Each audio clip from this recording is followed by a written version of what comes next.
Welcome to Performance Car Lounge, where each week we speak with enthusiasts selling their beloved performance cars.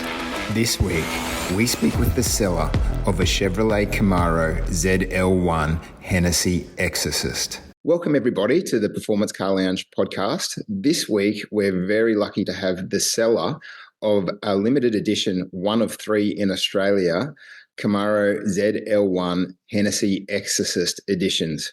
Welcome, Mark. Okay, thanks very much. Great. So can you tell us a little bit about how you came to be the owner of this unique car and the process involved? Yeah, sure. The Hennessey Exorcist, of course, which is a Hennessey upgrade to the Camaro ZL1 platform. I think I first came across it maybe in 2018, 2019, something like that. Might have been 2018, I think. The time my wife and I were looking at various options for a performance vehicle, and it just piqued our interest because it was around that time that John Hennessey had started manufacturing or producing these vehicles. He did it in response to of course, the Dodge Demon, which was being produced around that time. And the Dodge Demon, as you know, was very much geared towards a straight line drag type vehicle. With very high performance values, over the 0 to 60 miles an hour and quarter mile type arrangements. And at the time, John Hennessey had, I think he heard the Demon was coming out, and I think he, from what I can gather from what he said online and whatnot, is that he came up with a concept first, but didn't know what car he was going to put it against, and because he wanted to build a car called the Exorcist that would be kill the Demon, yes. so to speak. So yeah, so he, I think he looked around for a bit, and then the Camaro ZL1. I think it was a 2017 platform for that, which was a massive step up from previous Camaros. I think yourself a little bit familiar with that ZL1 platform, and that 2017 model was starting to be touted as a very, very accomplished, not just a high performance vehicle, but track capable vehicle. And it was the first model, I think, where the designers had been allowed to deliberately exceed, or at least match and exceed the performance of the Corvettes that were being produced. But previously, the Camaros weren't allowed to outspec the Corvettes, whatnot. So that 2017 Camaro ZL1 was and still is an incredible platform that when it first came out, did 19th fastest lap around the Nürburgring in this track form with the altered aerodynamics and a very, very capable machine. And so John Hennessey said, right, that's going to be my my platform that I'm going to build the Exorcist on. And he being the tuner he was, took hold of that vehicle, and the upgrade essentially is rip out the existing supercharger that was on it. Apparently, it was too small, and put in a large capacity Whipple supercharger in it. Ported the entire engine, redid all the intake manifolds, and upgraded the complete exhaust and drivetrain to take the extra power, and took that from about 750 odd kilowatts, horsepower, up to 1,000 horsepower to create the Exorcist package, I guess. Yeah, and I think it's got a different camshaft in there as well, and yeah. The whole the aspects of the drivetrain and the camshaft and everything was it's been done right. I mean, it's actually a vehicle that will go on the track, and it will handle that sort of power. It's not a cheap upgrade on it. It's quite expensive. And of course, the Coupe de Grace was they did it, even though the ZL1's not necessarily built like the Demons were for straight line drag. He did manage to get it onto a track. I think it was a bit higher altitude, maybe, I'm not too sure, but he definitely got it. He definitely got it in at least one run, and it beat the stats of the Demon, and that's all he wanted. He never did it again, which would be fair enough. It is worth noting. You touched on an interesting point. The Demon very much is a straight line car, and to achieve those numbers, the Demon is needing, like, you take the front tires off it and you bolt on the lighter weight drag front wheels. it requires an ECU change, I think, as well, Yeah. and a few other changes, and it's really just set up to run that quarter mile time. The quarter mile, Whereas yeah.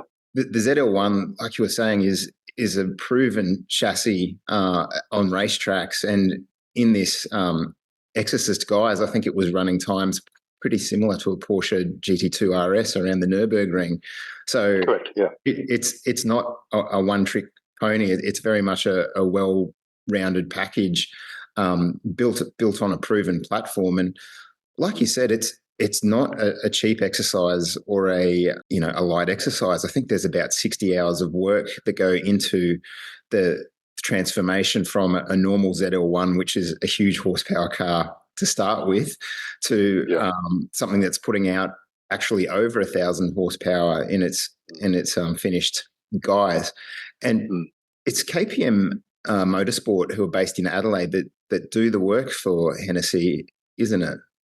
Yeah. Look, absolutely. And so when we decided we wanted one, at that stage there was no ZL1s in Australia. There was no plans to bring them in, and so we actually approached SCD American that was in Brendale in Brisbane at the time.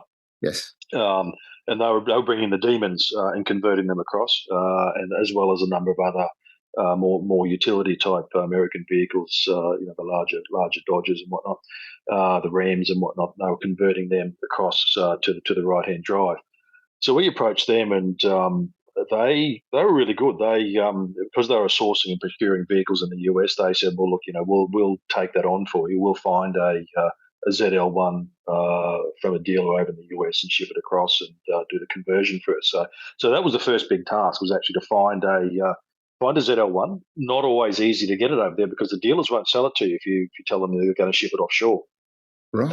And so the first one they were going to purchase actually fell through because the dealers found out that they were going to ship it to Australia, and so they refused to sell it to them. But they brought it across. They did a great job. They converted it, and that's not an easy job as either. And to be honest, the SCD American, they did that one and decided they were never going to do another ZL1 after it. Apparently the Demons were much easier to convert to right hand drive, but they did it, and they stuck to the original cost that they gave to us. And of course, prior to that, we had already contacted KPM Motorsports down in Adelaide, who at that stage had just been certified as the only Hennessey dealer or workshop outside of the US, and they still remain so as the only Hennessey dealer outside the US.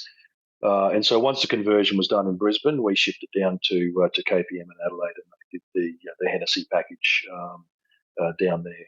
Yeah, and Hennessey only licensed KPM Motorsport to produce 3 Exorcist cars in total, and yours is number one of correct. Absolutely, yeah. So we were well ahead of the pack in that. So they were only at that stage they'd only just been licensed, and it was a bit of a learning curve for KPM as well because they were just a newly appointed Hennessey agent.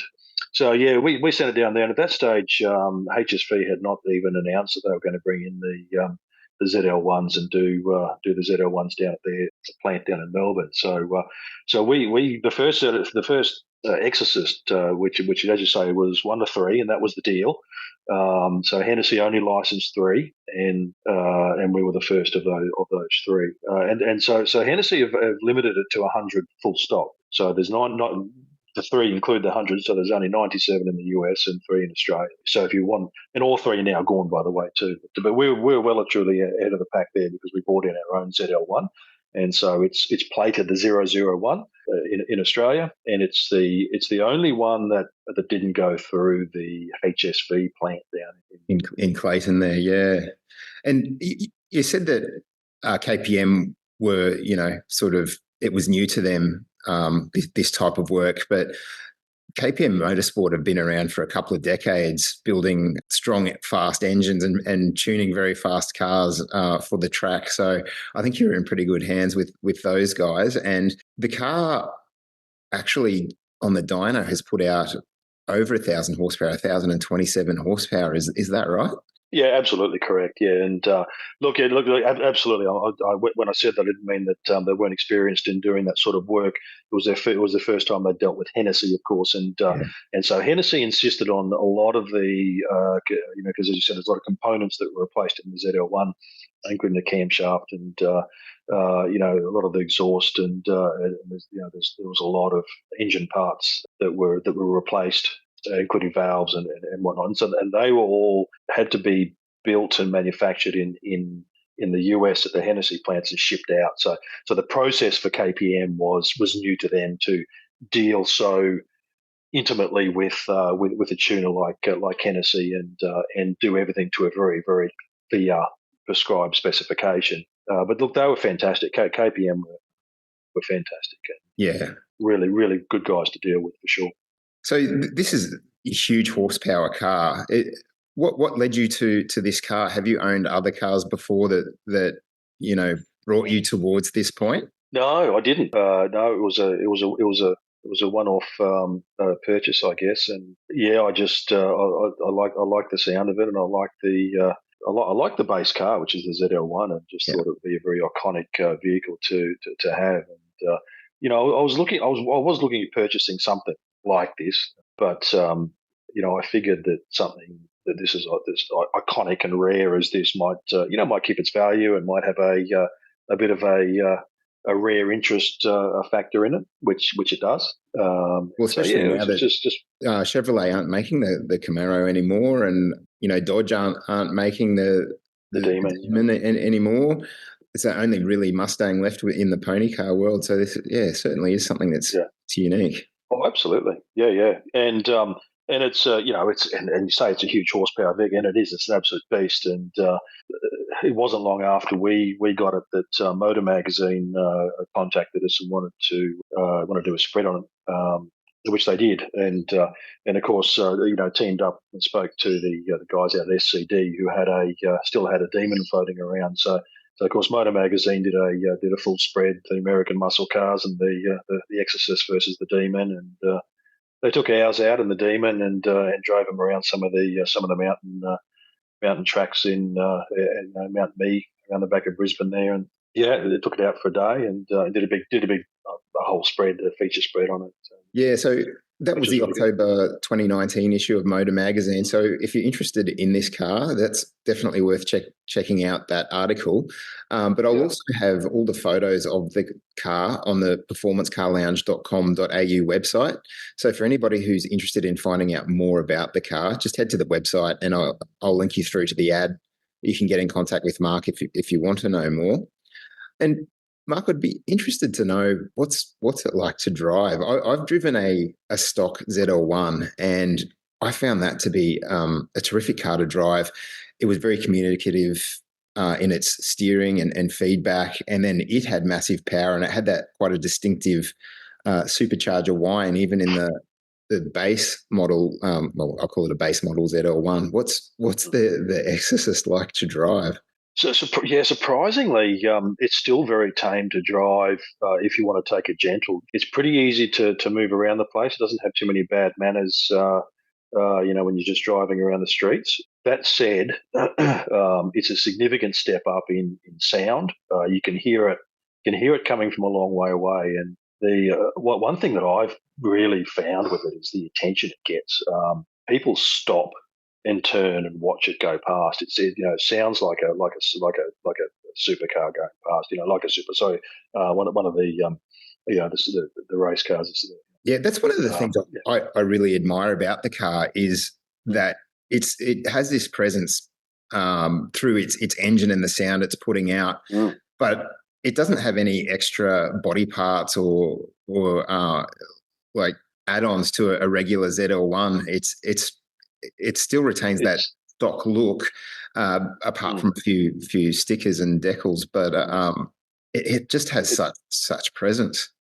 Yeah, I'm still astounded by it. Even though I've had it for so many years, and you drive it down the street, and I took it out even a couple of weeks ago. I just went over to the north side to a house in the suburb, and just pulling up on the street, parking. You don't think about it, but there was a couple of young kids, and they probably would have been 7 or 8 driving bikes down the bikeway nearby, and I could see them looking as I was driving up, and I just pulled over and parked and sort of went into this house, and I looked out. I went out the veranda and looked out, and these kids had actually driven past or ridden past the road, and then come back and were sort of sitting around the car taking photos of each other around the car, right? And it still astounds me because I sort of maybe I'm used to it a bit. I don't know, but you don't even get that with someone driving a Lambo.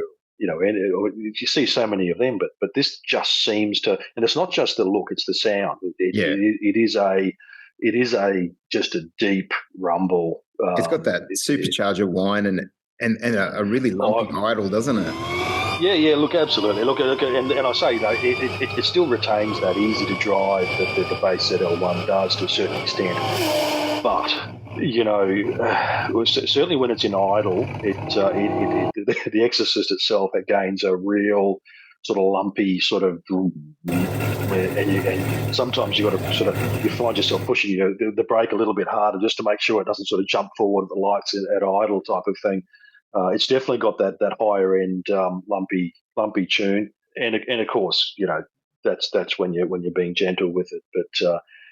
With 1,000 horsepower, you can get yourself in some serious trouble really quickly if you start to try and squeeze that accelerator too hard, too fast. And I could see someone getting themselves in all sorts of trouble with it because it does.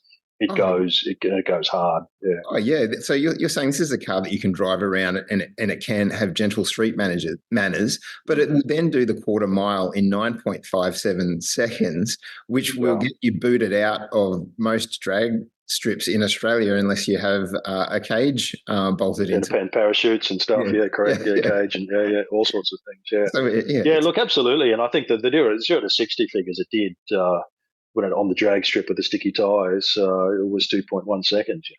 That's just insanely fast. It's so quick. Yeah. And of course, driving around the streets, you get yourself in trouble because that just translates into wheel spinning. And even with a 10-speed auto on it, you'll pretty much spin those wheels at any speed. You can be doing 100 on the highway somewhere. If you want to try and plan it at 100, you're stupid enough to do it, then you'll lose traction. It's just so much power. Yeah. Definitely, probably not a car for someone who's just got their license. Probably needs a bit of an older head on the shoulders to. Look, absolutely, yeah. I've got a 19-year-old son who's obviously growing up and in his car years with it, and while I say he has driven it, it certainly wasn't legally. It certainly wasn't insured. It was a brief trip around the corner, basically. He's always been chomping at his bit to get hold of it, but car like that, unfortunately, you can't give him too much leeway. No. And do you find it difficult to get insurance for the car? No, not at all. Shannon's have been fantastic. They've insured it since we've had it. No, and they've been fine. Shannon's a specialist in sort of stuff.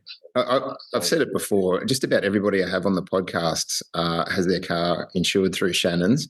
They don't sponsor the podcast, but they probably should. So if you're listening and you work at Shannon's, reach out. Let's talk. Yeah, exactly. Yeah, look, and it's surprisingly cheap too. Because you've got low kilometres on it. We let them know that it doesn't really get driven much, and so they're happy to have pretty reasonable premiums on it comparatively. Yeah. It's also worth mentioning for anybody who's interested in this car, there's a Grand Tour episode that's certainly worth checking out. It's very entertaining, where you've got James May, Captain Slow, who is driving the Exorcist, and Richard Hammond is driving the Dodge Demon, and Clarkson's in the RTR Ready to Rock Ford Mustang, and it's I reckon it's obviously very entertaining, but it actually does demonstrate the abilities of the Exorcist very, very well, and the fact that James May wins all the races. Yes. Well, not really. I think in the last one, he in the actual drag, I think Hammond took it out, but they did it well in the fact that he did win, but they were ready to go, and he said, "Oh, just hang on a minute," and of course he had to change the front tyres, and he had to change this, and he had to change that to get all the demon across into the drag thing. But It was a good episode and well worth watching if anyone wants to have a look at it. I think that was the episode 1 of season 2 or 3. Yeah, I think so. Yeah, based in Detroit of the Grand Tour.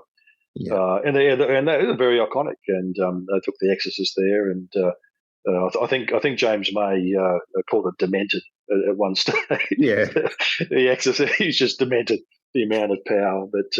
It was good, and I think the classic that came out of that, this classic scene that came out of that was where both the demon and the exorcist were dragging down the highway and like on the streets of Detroit somewhere, and they just didn't want to stop. They just kept on going, and they did it again and again because they had so much fun driving his car. Yeah, yeah.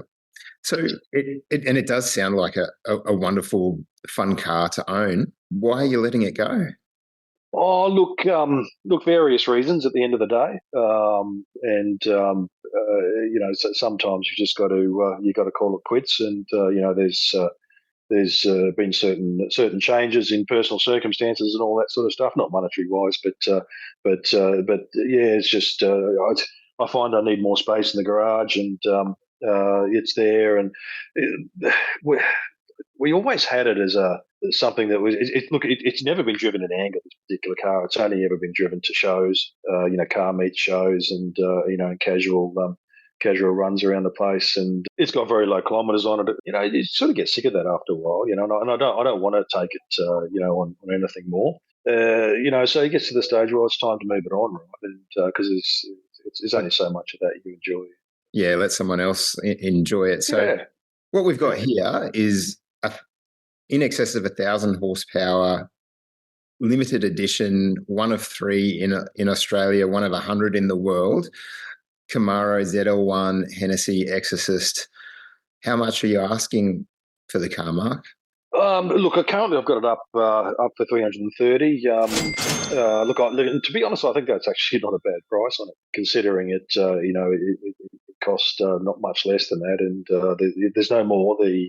All 3 are gone. So if you want to bring one into Australia, you're going to have to bring it out of the US already made, and thanks to all the taxes, you're going to pay a lot more than 300 for it. But look, if someone's pretty keen, I'll drop that into the 2s. And, I wouldn't mind moving it on. So yeah. I think that's a very reasonable price, given that even a base ZL1 now, you can't find below, close to 200 grand for a good one, a low kilometre one. And the fact that you had yours in the country early, you've had it converted, you've had that Exorcist edition pack basically installed, which is 60 hours of work from a specialist workshop. That's a huge project. Yeah. So, yeah, very well. special. Even when we had it done, the Exorcist conversion itself was about $75,000 just to take and that's after you bought the ZL1 in and converted it. Yeah, it was it added up, But now I think it'd be a lot more if you could do it, but you can't because they're all done.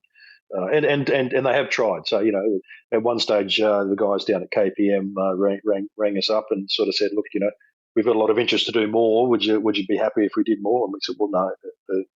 The deal was 3, and that we bought it on the basis that it was 3 only. So that's the way. And they were good. They just said, yeah, look, fair enough.